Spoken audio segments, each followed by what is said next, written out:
बिस्मिल्लाहिर्रहमानिर्रहीम। अब देखें कि जो न्यूमोपेरिटोनियम होता है, जिसको मैं पीपी बोलता हूँ, पी से न्यूमो, पी से पेरिटोनियम, ठीक है ना।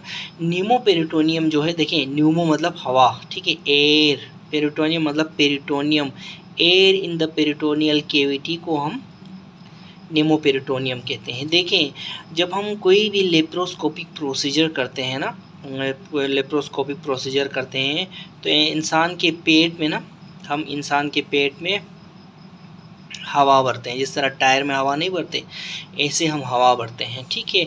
तो इसी प्रोसेस को न्यूमोपेरिटोनियम यानी कि putting air in the peritoneal cavity को न्यूमोपेरिटोनियम। ये एयर जो होती है ना, असल में ये कार्बन डाइऑक्साइड गैस होती है, ठीक है।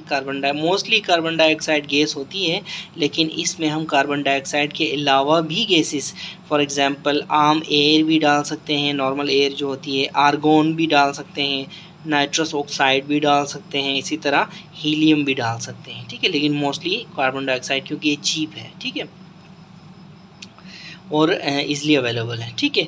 अब देखें कि अब जब हम न्यूमोपेरिटोनियम क्रिएट करते हैं ना, इस जगह को, पेट को ऐसे फुलाते हैं इंसान के, तो अंदर जो विज़रा होते हैं ना, उनकी प्रॉपर विजुअलाइजेशन होती है कैमरे के ज़रिए, क्योंकि हम इसको डायरेक्टली तो नहीं देख रहे होते हैं ना, अंदर कैमरा डाल के हमने देखना होता है, ठीक है ना।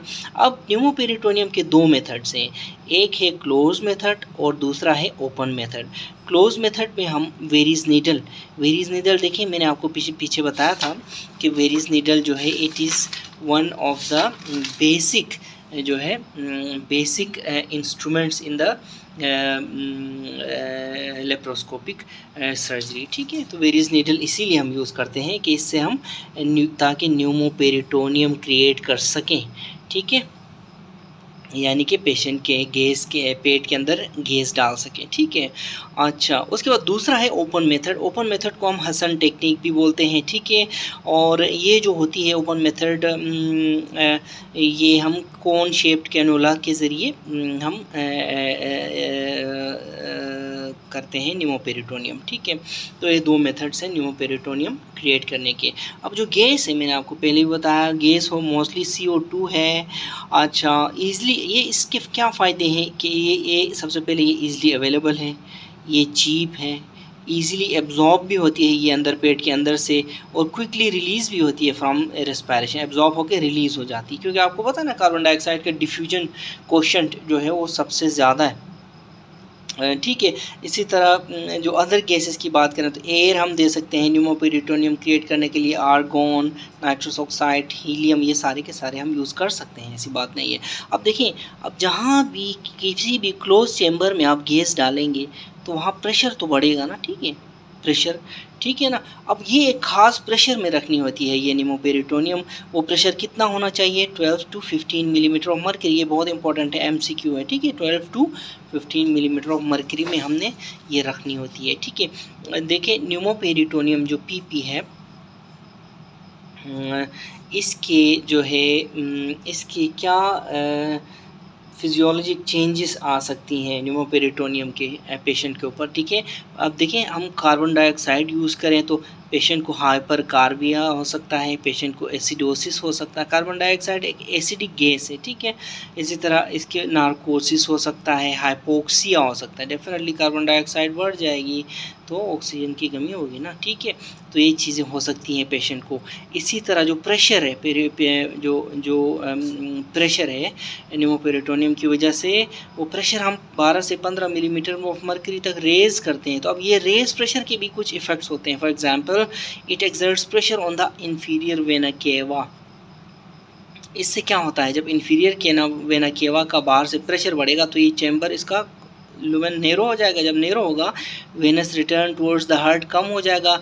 जब वेनस रिटर्न कम हो जाएगा तो क्या होगा, कार्डियक आउटपुट कम होगा, ठीक है। तीसरी क्या बात है कि कंप्रोमाइजेस रेस्पिरेशन, ठीक है। ये जो प्रेशर है, ये फिर स्प्लिंटिंग ऑफ द डायफ्राम की वजह से रेस्पिरेशन भी कंप्रोमाइज़ होती है ऐसे पेशेंट्स को। इसी तरह आर्टीरियल जो प्रेशर है वो इंक्रीज़ करता है न्यूमोपेरिटोनियम, ठीक है। अगर किसी भी पेशेंट के पेट में गैस भरें तो ये आर्टीरियल प्रेशर जो है वो इंक्रीज़ हो जाता है। ठीक, अब इसका क्या सॉल्यूशन है, सॉल्यूशन क्या है इस सब का? फॉर एग्जांपल हमने एक पेशेंट को नीमोपेरिटोनियम दिया, उसकी वजह से ये चीज़ें, ये कॉम्प्लिकेशंस आ सकती हैं।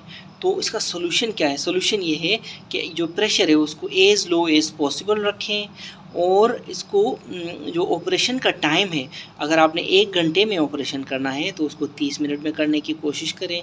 तो यानी कि reduce the operating time of the procedure. ठीक है, तो ये बात है।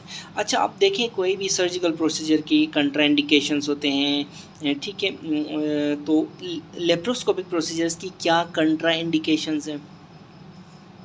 पहली बात तो इसमें याद रखें कि देयर इज़ नो, देखो कहीं भी आपने पढ़ा होगा कि कंट्राइंडिकेशंस जो हैं वो 2 किस्म के होते हैं, एब्सोल्यूट कंट्राइंडिकेशंस और रिलेटिव कंट्राइंडिकेशंस। रिलेटिव कंट्राइंडिकेशंस याद रखें, जो लेप्रोस्कोपिक प्रोसीजर है उनका कोई भी एब्सोल्यूट कंट्राइंडिकेशन आपको नहीं मिलेगा। जो कंट्राइंडिकेशंस हैं वो सिर्फ रिलेटिव कंट्राइंडिकेशंस हैं। ठीक है, तो ये देखें, याद रखें, देखें no absolute contraindication because of improved techniques और इंक्रीजिंग एक्सपर्टीज़ की वजह से हमारे पास अभी खुदा का बहुत ज़्यादा शुक्र है कि कोई भी एब्सोल्यूट कंट्राइंडिकेशन नहीं है। हाँ, अलबत्ता रिलेटिव कंट्राइंडिकेशन से जो आपको याद करनी चाहिए, ये आपके एमसीक्यूज़ में आ सकते हैं। तो रिलेटिव कंट्राइंडिकेशंस कौन कौन से हैं? Number 1, compromised cardiac status, previous surgeries हों, related surgeries, for example CVD से रिलेटेड कोई सर्जरी, वही सर्जरी पहले भी हुई हो, रिलेटेड का मतलब। इसी तरह ब्लीडिंग डिसऑर्डर हो पेशेंट को कोई, ठीक है, कोई bleeding diathesis this and that, कुछ कोई ब्लीडिंग डिसऑर्डर हो। इसी तरह थर्ड ट्राइमेस्टर ऑफ प्रेगनेंसी भी एक रिलेटिव कंट्राइंडिकेशन। याद रखें, थर्ड ट्राइमेस्टर ऑफ, एक पेशेंट आता है आपके पास और वो थर्ड ट्राइमेस्टर ऑफ प्रेगनेंसी में है, और उसको फॉर एग्जांपल कोई भी ऐसा प्रोसीजर आपने करना है, तो आपने ये जहन में रखना है कि third trimester of pregnancy relative contraindication है फॉर लेप्रोस्कोपिक प्रोसीजर्स के लिए। ठीक है, ठीक है। अब देखिए लेप्रोस्कोपिक प्रोसीजर्स कौन कौन से हैं, उनके आपको नाम पता होने चाहिए जो कॉमनली होते हैं। फॉर एग्जांपल लीवर के केस में हम लीवर का गैल ब्लैडर उठाते हैं, निकाल लेते हैं, पित्ता निकाल लेते हैं, कोलिसिस्टेक्टमी जिसको बोलते हैं। अच्छा, लीवर के केस में सीवीडी एक्सप्लोरेशन करते हैं, कोई स्टोन वगैरह के केस में, स्ट्रिक्चर के केस में। ठीक है, इसी तरह स्टमक हो गया, स्टमक में गैस्ट्रेक्टमी हम करते हैं, स्टमक के आसपास के लिम्फ नोड बायोप्सीज हम कर सकते हैं। अपेंडिक्स में लेप्रोस्कोपिक अपेंडेक्टमी जिसको अपेंडेक्टमी कहते हैं वो कर सकते हैं।